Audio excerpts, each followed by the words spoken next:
I was set up to go to law school, but ultimately did not. And it's the best thing I never did. Then we're going to put you in a boat, drive you out to the middle of a lake and dump you in the middle of the lake and tell you to swim to shore by yourself, even though we know you don't know how to swim. It's a full bottle of mimosa from Costco. Put a little tag on and drop them by. And I probably dropped by about 50. That's where your girl next door was born. Okay, I have Kellie Leach today. I'm super excited for Kellie.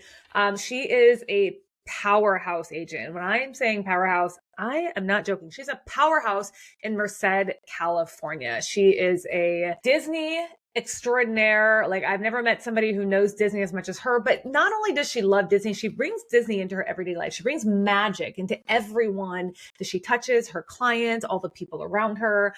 And I'm just super happy to have Kellie here. So welcome, Kellie. Thank you. I appreciate you having me. There's so much more to you than Disney and magic, but like, I that's why I want to talk to you today. Because, you've been in real estate now for 6 years? I got my license in 2019, but I did not start full-time real estate until February of 2021. That's the story of so many people. That's my story. I started, 2018. I got my license. I didn't start full-time until February of 2020. And those were crazy times. Yeah. But I did sell before. So I was talking to someone the other day. He was like, well, you kind of sold pre-COVID, right? Because 2018, 2019 were not COVID markets. They were kind of normal real estate markets. Actually, first, why did you get into real estate? Because you were in the legal sector before. Yes, for 27 years, I was a paralegal. I still do. When people need things here and there, I still, put my legal experience to work and try to help where I can. But I was really burnt out on law. And I tell people that I was set up to go to law school, but ultimately did not. And it's the best thing I never did, because after working for attorneys, I realized there's just no way.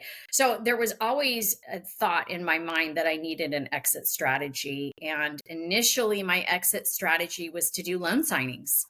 I took a really great course, and I had always been a notary. And to give you an idea of how long I'd been a notary, the very first notary test I ever took was the day that OJ was acquitted of murder. Okay. So I know, I hate to say it like that, but I was literally in that class going on the payphone, because, cell phones were not, as predominant as they are now. Not everybody had a cell phone back in the 90s, but I was literally on the phone with the office and my husband going, what's going on? What's the verdict? That was 90 something, 95, 96. But that's how long I'd had my notary. Anyway, that was going to be my exit strategy. And I realized that it was not as easy to break into title companies as I thought. And then somebody said, why don't you get your real estate license? And I went, I don't really want to. I don't really want to, but I thought, okay, well, that could be a decent exit strategy. I might be able to do both. Who knows? I did get my real estate license. And it's funny because I'm sitting here thinking back on the day that I actually passed my test, and I had everything set up to where I got my license the same day. Like, they handed me the envelope. I waited until I got outside to open it, and I immediately started crying. Because for the first time, I felt like I have a path to exit, and I knew it was going to be life-changing. I just knew it. And I was on the phone with my husband at the time. I opened it up. I passed. Oh my gosh, here's my number. I'm bawling, blah, blah, blah. I immediately called the brokerage that I had been talking to. Mainly, I'd been talking to about 3. I said, okay, I got my license. Where do I go now? And that's where it all started. But very different from what you learn on the test to actually practicing real estate, which is so true for law too. Going to get my paralegal certification, they teach you all this stuff, but it's not practical. It's the practice of it is very different than what you're taught. So that was one of the biggest eye openers for me. I really don't. I mean, it's great to know an acre, with the square footages of an acre, but it's like the long running joke in real estate. Who knows what 43,560 means? But I think I'm always stunned at the amount of people that have actually passed the real estate exam that are doing real estate, and I'm not holding myself out to be, above anybody else, but there are some, I really question some of the people that have their licenses. Like, how did that happen? Who took that test for you? How did you manage that? Yeah. When you work with real estate agents, you start to see the definite difference between people who are, in real estate, it's kind of a hobby, dabbling in real estate, versus people who are really taking real estate seriously. And you're definitely one of those who takes real estate seriously. I do. It's super important to me to be ethical and somebody with high integrity. And so and it's, people have called that into question, but I stand on business, let me tell you, 10 toes of it and 2 feet, because I am there is nothing that I have that somebody can't look into and go, oh, okay, this was done the right way. And I think with my legal background, that's something that's very important to me, because legal malpractice is a big deal. Yeah. And, I'm not going to lose my license over anything. There's nothing more important that would cause me that's paramount. And not only that, but serving people in a way that I can be proud of, that I can say, I helped them do this. That's super important to me, is to make sure that somebody is able to come back and go, yeah, Kellie was my realtor and we had a great experience with her. And 95% of my business is referral based. I love that. So talk to me, like, when you first got into real estate, okay, February of 2020, what's the first big lesson you learned, or first big thing you learned about real estate? Well, I'll go back to August of 2019 and say one of the biggest lessons I learned is in real estate is really who you align yourself with, because I very mistakenly aligned myself with a brokerage. And I don't really have anything bad to say about any brokerage per se. I would say maybe there's disappointment in the very first brokerage that I went to work with, because I literally felt like, okay, we're going to promise you all this stuff, but then we're going to put you in a boat, drive you out to the middle of a lake and dump you in the middle of the lake and tell you to swim to shore by yourself, even though we know you don't know how to swim. And so that's very much how it felt. My very second open house, I got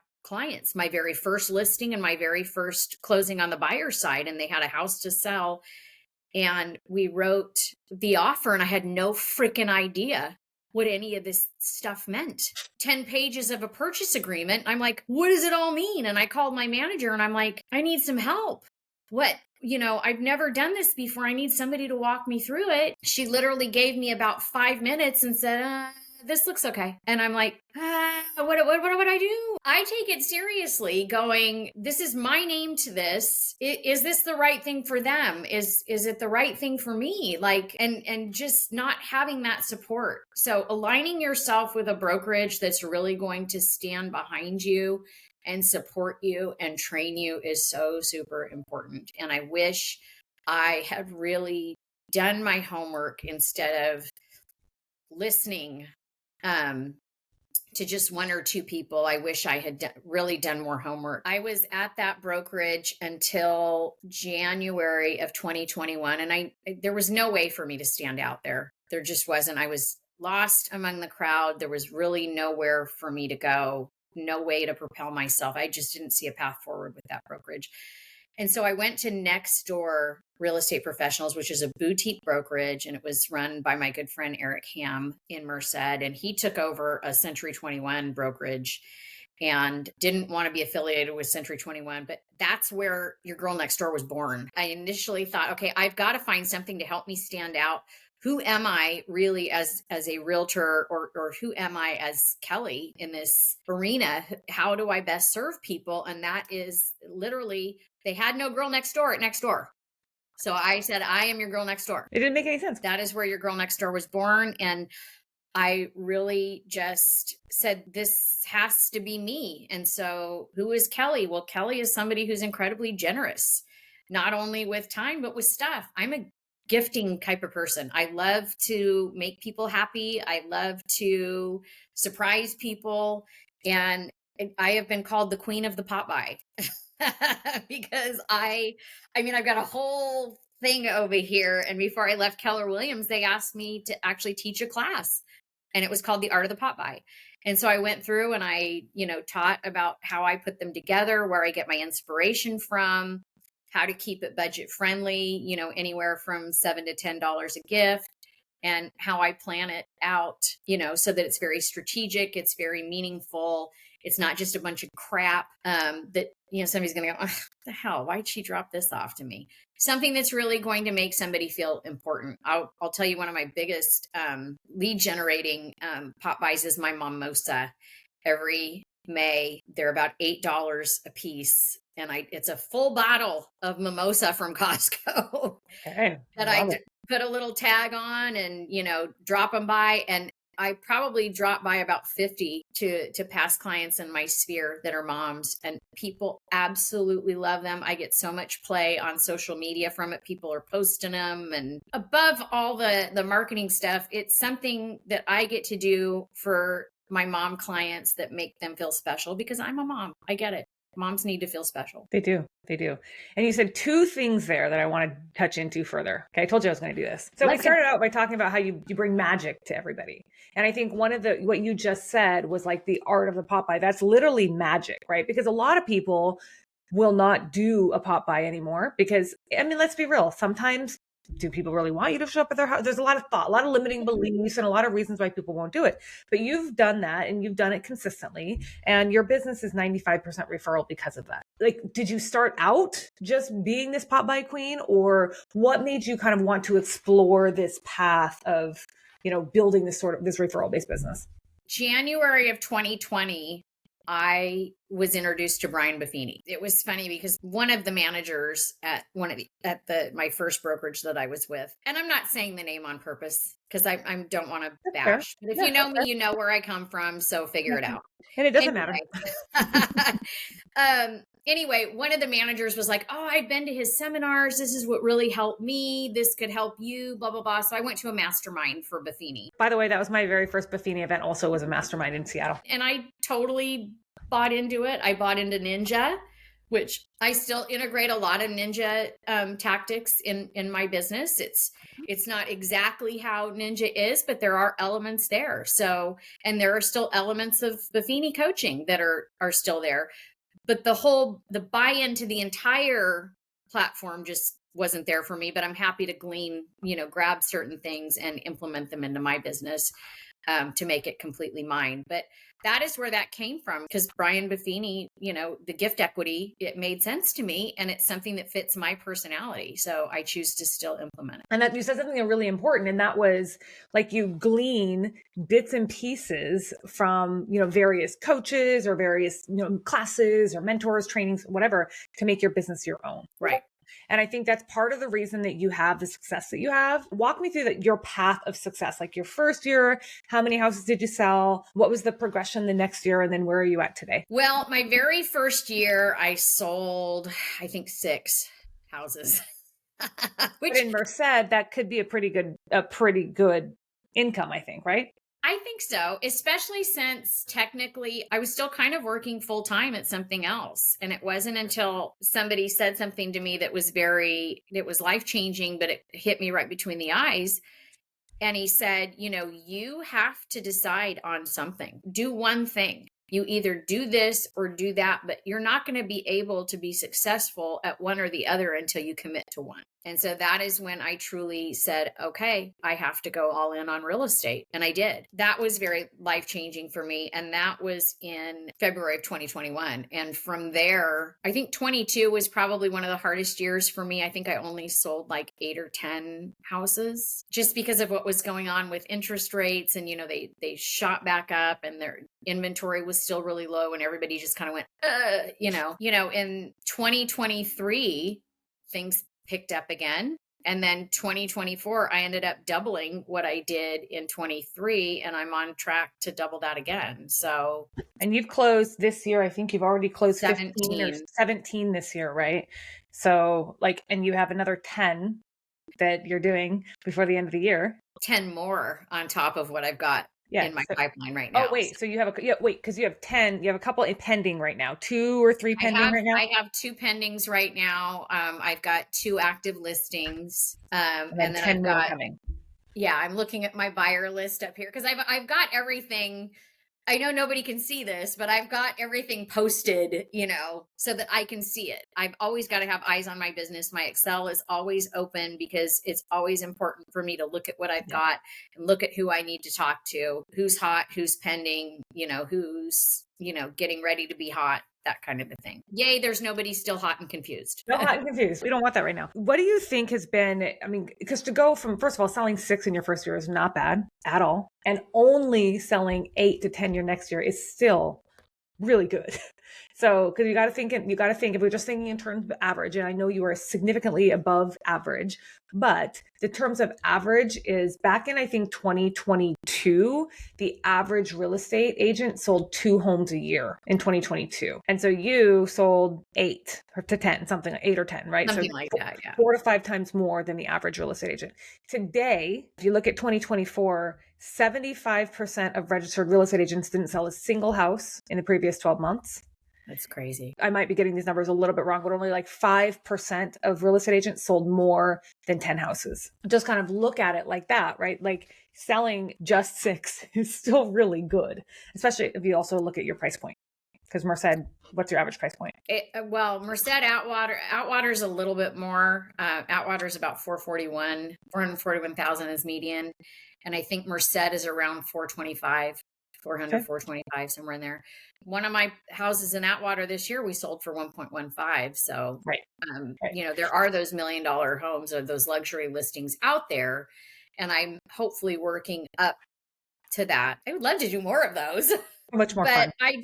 I will say that a lot of my business and propelling myself forward in real estate came from COVID. That was such a huge thing because I did have my loan signing certification. Title companies shut down. So they were calling me because I was trying to build into that niche of being a loan signing agent for title companies prior to getting my real estate license. I never gave up wanting to do that, but then got into real estate and then they remembered me and said, "We need you." And there was days that I was doing 8 to 10 loan signings because, rates were ridiculously low. So I was going out and doing loan signings for refis, but I saw that as an opportunity to get in front of homeowners to go, "Who's your realtor? Who sold you your home? Oh, great. I know that person. Fabulous. It's a great realtor." Or if they couldn't remember, "Well, do you want somebody who can give you updates on your equity position or who keeps you, updated on the market and, gives you information every now and again? Because, this is your single biggest asset. You really should know what it's worth." Right. And so that allowed me to expand my sphere and my database. And I've sold quite a few houses from people that I met at that signing table. Yeah. What I think people want to hear is like, you've said it a lot. You've said it a lot, like my business, my business, my business, right? You don't really refer to your real estate business as being me. Like it's more like this is my business. And I feel like just even words like that, just having that mindset and the separation of, myself from my business does give you a leg up. It's part of the reason you have the results that you have. You don't just have them.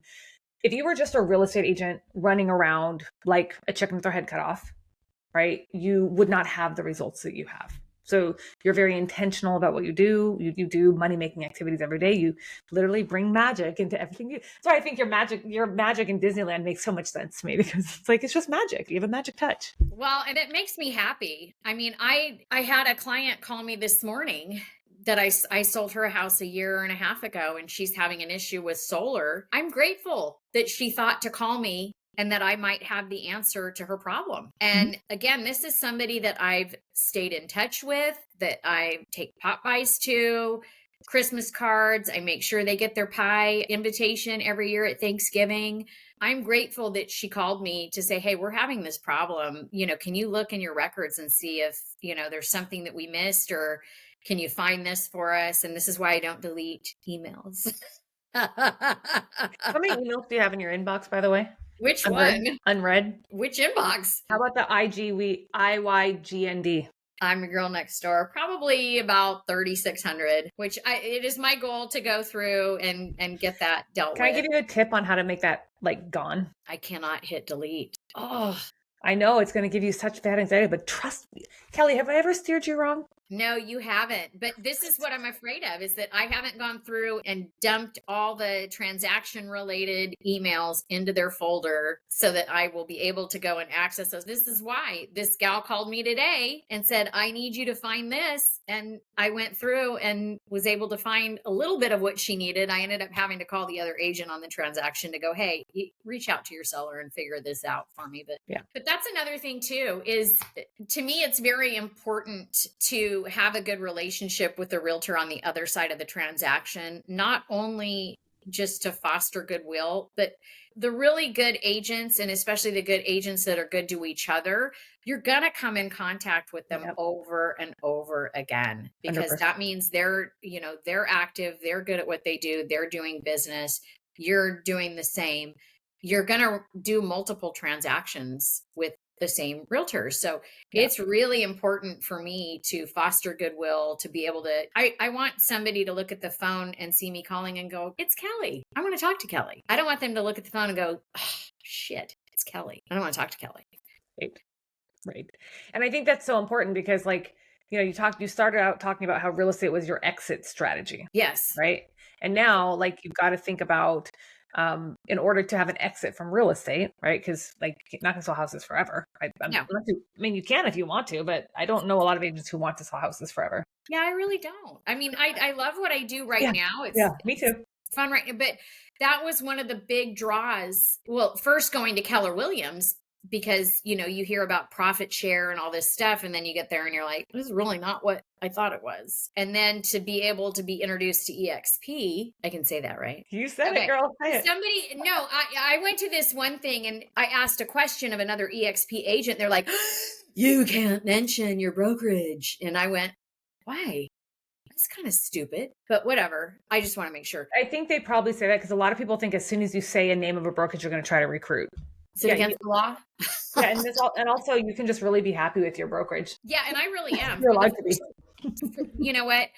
This is the first time, and it's only been since May, and we're October now, but this is the first time that I really felt like community and people who have nothing to really gain from me are invested in me. And I think that's really cool. And that was the big draw, was the collaboration. And then knowing the other side of that revenue share and what that could look like for me later on, because, I am in my 55th year of life. And so I don't want to do this forever. Grandkids are popping out, kids are getting older. I'm not getting any younger. So, I don't want to do this forever. So this is a really viable, I see it. It's true. I saw it and I couldn't unsee it. And I'm like, I have to do this. And I wasn't super unhappy at KW, but this just was a really viable path forward. Yeah. 100% doable. So what do you think, speaking of community, what do you think community has done for your career in real estate?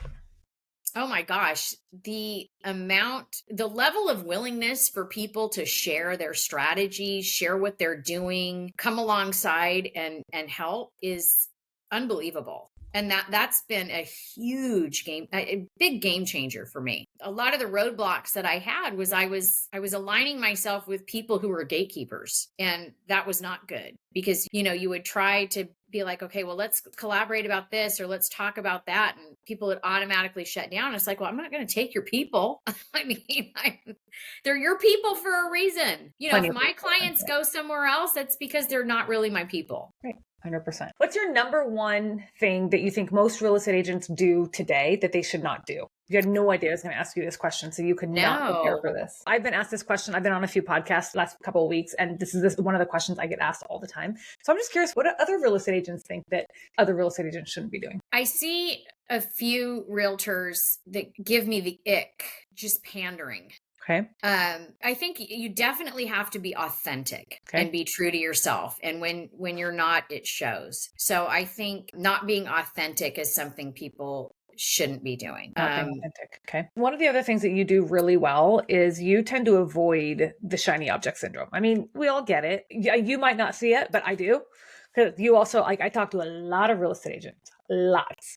And I think that you're probably one of the best at avoiding shiny object syndrome. So how do you do that? Well, boundaries, you've got to be able to say no and not get, talked into something or swayed by the shiny object, because I've been guilty of that 100%. I've fallen for stuff, and, I work hard for my money. And when I'm giving that back out for resources, I want to make sure that I'm investing in something that's worth the investment, because I worked hard for that dollar, and I'm going to think long and hard before I give that dollar away. If I do decide to invest in something, it has to make 100% sense for me to do that, because ultimately it's an investment in myself. It's not just the solution or the coaching or the thing. It's ultimately in me that I'm investing in, and it's got to be worth it. 100%. So speaking of coaching, when did you first hire a coach? Oh, Buffini. Okay. I did the Buffini coaching. I think I knew that. I think we talked about that before. It was, oh my gosh, a complete waste of time and money, in my opinion. Sorry, Buffini, if you hear this. And I'm not trying to be mean. The guy, he was a really nice guy. I felt like I was just paying for a conversation with one of my besties. It wasn't strategic. It wasn't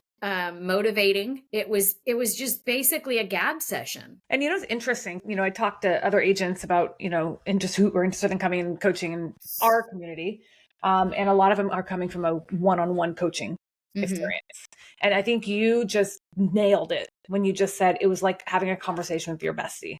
I had the same thing with my coaching, that when I was doing one-on-one coaching, I had the same, like, okay, well, let me just talk about all my problems today. Right. Versus like, let's actually think strategically. We need to have this and this.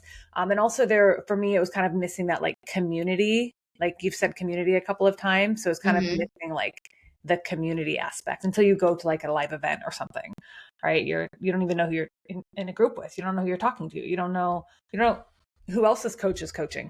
Right. But there was nothing really substantive. There was nothing that I took away from that and went, oh, this is a game changer for my business, or this is a great suggestion. It was, except for the Popeyes. Well, but I didn't even get that from coaching. Right. That was from the mastermind, and that was going on, the website and digging in a little bit more. And I had the CRM, and for a time for that season, it was okay, but I knew I wanted more. And I'm one of those people that if I'm going to do something, I'm going to do it. I'm going to do it big, and I'm going to go all in, because, this is my time. We all have the same 24 hours a day. And I constantly ask myself, how am I spending my time? Because you don't ever get those minutes back. Right. They're gone, and you have to live with the consequences of how you spend your time. Right. Good and bad. Do you attribute your success today to being coached, whether it be by one-on-one coaching or what we're currently in our community? 100%. Yes, absolutely. Because each step of the way I have been coached. None of these are original thoughts. I'm a big proponent of ripping people off. I mean, not like in a bad way, but you know what I'm saying? Because it didn't, the systems didn't come naturally. There's a lot of stuff I still have to learn. I don't know it all. I never will. I'm a constant student. I'm willing to learn. And I think that's the number one thing. There you go. Realtors are missing, is they think they know it all. They think they've got it all down, and you have to constantly be willing to learn, because just like in law, it changes all the time. The laws change all the time. Real estate changes all the time.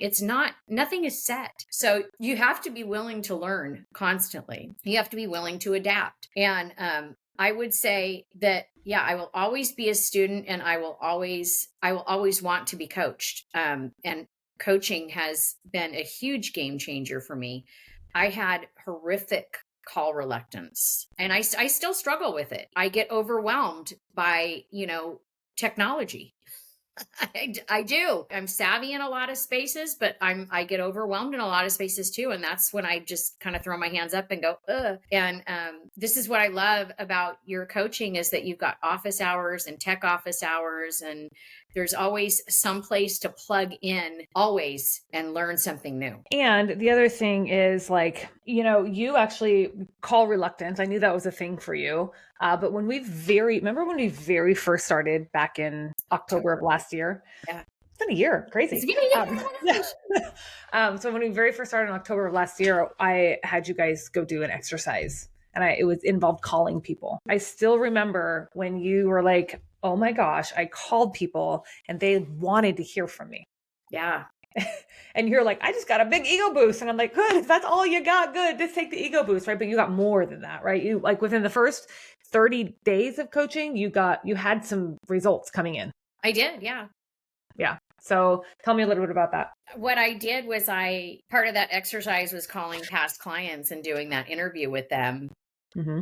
To find out where they were and why they, how things were in the transaction, what the pain points were and all that, and then how it all worked out. What was great is that I learned some things about my people too that I didn't know. And so I think one of the biggest things that I got from it was, yes, they did actually want to hear from me. They were happy to hear from me. But number two was that I needed to be better at listening, and I needed to be better at asking questions. That's what I really got from that was we were given 2 ears and 1 mouth for a reason. Listen more, talk less. Yeah. The more questions you ask, the better your conversations will be. Oh, 100%. Always come from a place of curiosity. That was one of the biggest things that I learned. But it also got me some referrals, and I'm still following up with one of the people too that I learned about then, just because it wasn't the right time. But it's, it's given me the opportunity to nurture them, and they know that I'm there, the minute that they're ready. Yeah. Yeah, it's true. Tell me, what are some of the biggest, I guess, game changers that you've taken away over the last year? The systems, definitely. I've not perfected them. I'll be the first to say that, but There's a lot. It is. It is a lot. But it's funny because I was actually talking to my husband about that this morning, and he's like, well, I see you working, 40 plus hours a week and blah, blah, blah. And I'm like, okay, because I'm setting myself up now for what is to come. I know that once I put in the work to get all this stuff situated and set up, it's going to be a lot easier for me on the back end. And it's funny because we're talking about him getting his real estate license too, because I think he would be amazing at agent attraction. And it happens a lot. I see a lot of times like the domestic teams will do that. Being that side of the business, yeah. Because he's got a sales background too. Well, I didn't have a sales background, but he does have a sales background. So he's talking about his exit strategy right now with his business and how that looks. We are talking about that. But what people don't get is that when you do that work up front and you slow down and you really pour into the systems and getting all those set up, it does set you up later for an easier time. I like to tell people what I teach or what I coach is not sexy at all. I don't have a sexy tagline, right? I know a lot of people have like, let me help you, double your income in 30 days or all this, right? I don't teach the sexy stuff. I teach the hard stuff, the stuff that no one really wants to do. I think that you just nailed it on the head when you're like, this is the stuff you should do if you actually want to exit your business, if you want to get out of your business. And I think you've done that really well. Yeah. Well, I mean, the goal is to build. I mean, I've sat and listened to Brent Gove, and I'm just like, that is my dream. But I'm like, okay, if he can do it, I can too. 100%. He's gonna love. By the way, I'll text him after this and be like, hey, I was just talking. I'm gonna tell him that you said that because he'll love that. Real quick, so tell me, like, how are you measuring success today? I would say by the referrals that I get and the people that keep coming back to me saying, we want you to help us again. I love that. And strangely enough, I got a call 2 weeks ago to go list one of my clients' homes that I sold them, and I talked him out of it. I said, this is not the right time. This is not the right market to make this kind of a move. It's not going to benefit you. And I said, sorry, I know that's not what you want to hear, but I don't think you should do this right now. It's not going to be a financial gain for you to do that, to get rid of this house, rent. You're not going to make enough money on it. You're just not. So I said, don't. It's so important for me to be honest. I always tell people I'd rather piss you off now than you be pissed off at me later because I didn't tell you the truth or because you felt misled by something that I said. Right. So let's get the disappointment out of the way, out the gate. And then if I can help you, great. If I can't, I'm still here for you. I love that. That is exactly what having a business that's like really your business, that's what that is right there. Being able to say, no, now's not the right time, or no, you're not the right client, or no, more than you have to say yes. Like when you have the freedom to say no more than you have to say yes, that means that you're on the right track. So congrats. Thank you. Love that. So real quick, tell anyone who's watching this where, if you want referrals. Okay. You work by referral. Where are you? Where's Merced? What kind of referrals do you take, etc.? Merced, California is right in the middle of the Central Valley. We're an hour north of Fresno and 2 hours south of San Francisco and Sacramento. Okay. We are a short 1.5 hour drive to Monterey, which is really nice.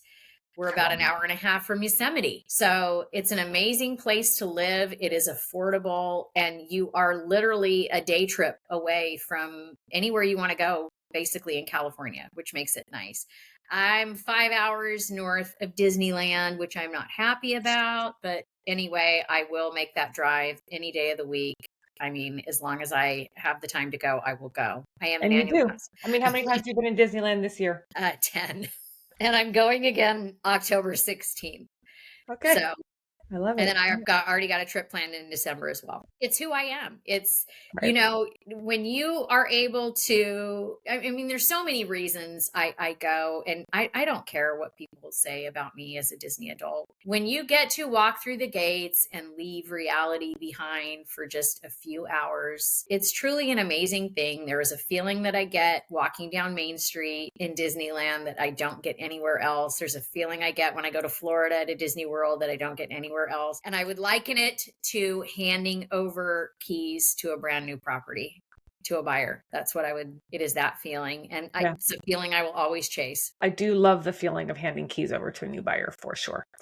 Okay. So 2 final questions and we'll close it out. So when you decided to coach with me, what made you decide to say yes? It was the systems that sold me, the systems that you had in place, and it showed me that I could get organized, I could get it together, and I could ultimately have peace in my business. That's still working on it. It takes time. It really does, because you've got to dedicate the time in your schedule to that piece of your business, and then dedicate time to your actual business, working in it and working on it. Love it.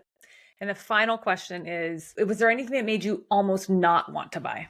No, I absolutely knew. And I had followed you from Street Text. That is where I first saw you way back. Street Text. When? So long ago. I feel like it was so long ago. Yeah. I know. But that is where that's where I first saw you. That's where I first saw Wendy. I saw that you were still in it. And so that showed me that there was some credibility there. Love that. Okay. Well, thank you. Anyone that is looking to have a buyer or a seller in Kellie's area, send them to Kellie. You're not going to be disappointed. She's got a magic touch. She's your girl next door. Kellie, thank you so much for being here. I really appreciate you and your time. I know you're super busy. So thank you for having me. This was fun. Yeah, love it. And it made me think again. I have that effect on people. I know. Sorry. I had one time when someone was like, you stumped me like twice and I don't like being stumped. And I'm like, well, good. I love it. So, well, and if I could interject just one thing about, not one thing about the coaching, several things about the coaching. It is something that it is paid coaching, but it has definitely been an investment in myself, in my business. And I can't imagine where I would be without it, truly. It led me ultimately to EXP. There was another agent that, sort of gave me the carrot, but you gave me the bucket of oats. I know that's a weird, I mean, truly, I can't imagine where I would be without the opportunity to coach with you. And it has been life-changing. Just that, the people, the systems, all of it. It's really what keeps me going. When we love having you here. So I'm glad you're part of our community in more than one way. Yeah. Thank you. Everyone, thanks for watching. Stay tuned for the next episode. Bye. Bye.